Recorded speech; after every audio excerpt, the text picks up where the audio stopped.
I'm wondering if I speak as loudly as this, whether you can hear me at the back. I've got 3 children. I know how to yell, as I'm sure many of you do. And that leaves me free to flap my arms around. Is that okay at the back? Is that comfortable for you? Are you okay with that? No, I think I'm fine. Can we dull the screen? Thank you. Thanks, Catherine. I'd like to tell you 3 stories, give you 3 facts, tell you 3 ways in which Carers Victoria works to support carers, and finally, the most important part, tell you how Carers Victoria would like to support you in your work.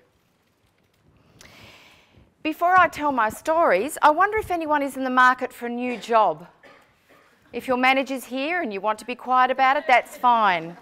You don't have to raise your hand. If so, how about this one? Let me read you the PD. This job will allow the successful applicant to work from home with flexible hours, typically about 40 per week, but anything up to 100 hours per week may be needed in times of high demand. There may be split shifts and night duty. This job involves practical provision of care, emotional and practical provision of care to another person, including household, medical and personal care. Heavy physical work may be required. The position is initially for 12 months and is likely to extend beyond 5 years. Time off is occasionally negotiable, according to the availability of a replacement worker. The position requires good communication and time management, empathy and assertiveness, and the ability to work well under stress. An allowance of $52.50 per week is paid fortnightly. The successful applicant is expected to cover their own health and work-related expenses. Any takers? No? Well, let me tell you now my 3 short stories about 3 people who did unwittingly take up that job. The first story is about Nancy, the wife of a man with a progressive neurological disorder, who was becoming more and more dependent on Nancy for his daily care. In addition, Nancy happens to be the mother of a married daughter with 3 children, and because the second of the children has a disability, Nancy tries to help out wherever she can. Nancy often feels alone and isolated as she watches her friends go off on their trips with their husbands and enjoy the rewards of retirement, while she is left at home trying to juggle everyone else's needs.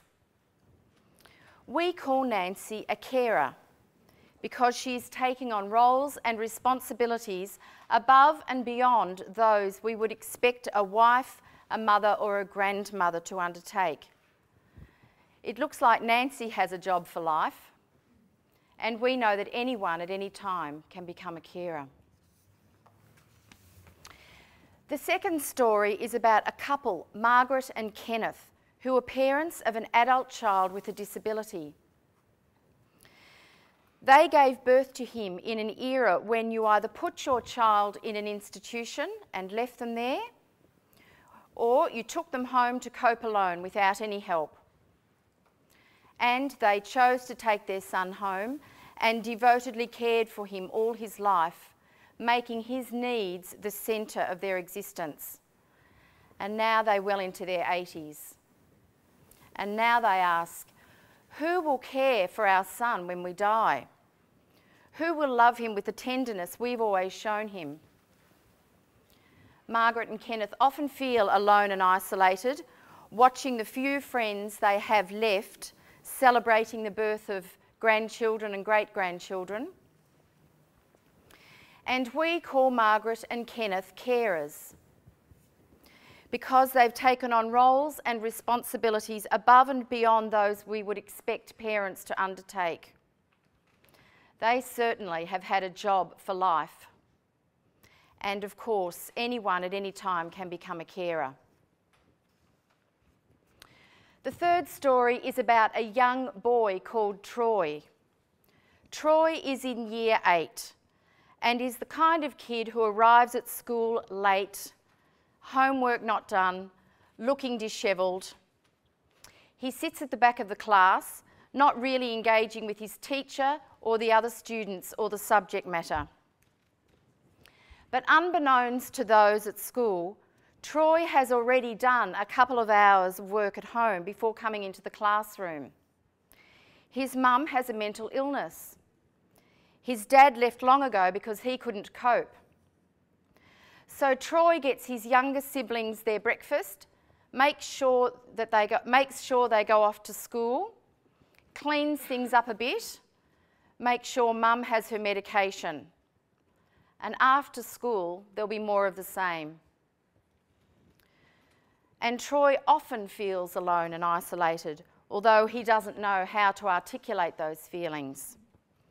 He's afraid to tell anyone about his home life for fear his family might be broken up by someone from the government.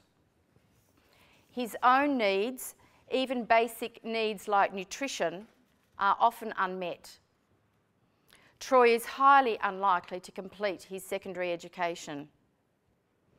And we call Troy a carer because he's taking on roles and responsibilities above and beyond those we would expect a young boy to carry. Troy certainly has a job in his young life. And of course, anyone at any time can become a carer. So there are my 3 stories about 3 sets of carers who took on this job description which I earlier read out. Carers are people providing unpaid help and assistance to friends and family with a chronic illness or a disability or a mental health issue or aged and frail. And Carers Victoria is the peak body funded to support and advocate on behalf of carers. I actually like the fact that we're called a peak body because I figure it's the closest I'm ever going to get. There's one of us in every state and an Australia-wide association, and all the information is on at the back, and wherever you are in Australia, if you ring that number, it defaults to the state that you are in. So those stories and countless others I could have told are very diverse, but they surprisingly have themes in common. And here come my 3 themes or facts. The first is that carers don't necessarily identify as such. They see themselves as just a wife, just a husband, just a friend, just a son or daughter, just a parent. Or they think that because Centrelink doesn't see them as carers, then they aren't. The problem with this is that they miss out on the supports which are out there in the community. And in not recognising the job that they have taken on, they consistently neglect their own health, both emotional and physical, and live in a world that becomes smaller and smaller and smaller, revolving around them and the person that they care for. It is a major issue that carers do not often identify themselves as such. And this lack of identification and neglect of their own needs leads me to the second issue, which is in common with many carers. And that is that carers often get sicker than the person they are looking after. I see some nodding heads, and I know from the wealth of experience in this room that you've seen that too in the course of your work and your life probably as well.